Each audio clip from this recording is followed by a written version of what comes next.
তো দিদি পড়াশোনা নিয়ে আগে বলুন।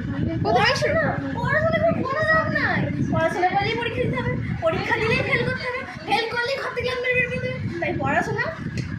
তো কি করা উচিত? গরু চড়াবে, ছাগল কিনবে, অনেক লাভ বিক্রি করলেই ব্যাস হাজার হাজার টাকা। একটা জোরে হাততালি আমাদের এই যুগের মমতা। না না দিদি, দিদি চাকরি দিদি চাকরি নিয়ে আমি বাবু কিছু বলতে পারবো না, কিনা মহিলা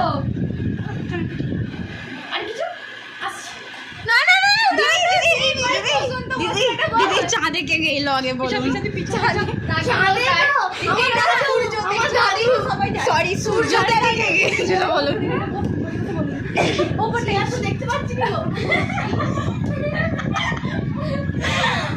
গাইস দিদি কথা হ্যাঁ বসুন তো, এই বসুন তো, আপনারা বসুন, এই চুপ করে বসুন তো।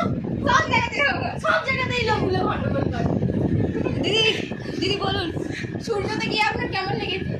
খুবই ভালো লেগেছে, ওখানে এত ঠান্ডা আমাকে সোয়েটার নিয়ে যেতে হয়েছে। এ ভাই চুপ করে আমাকে বলো। না না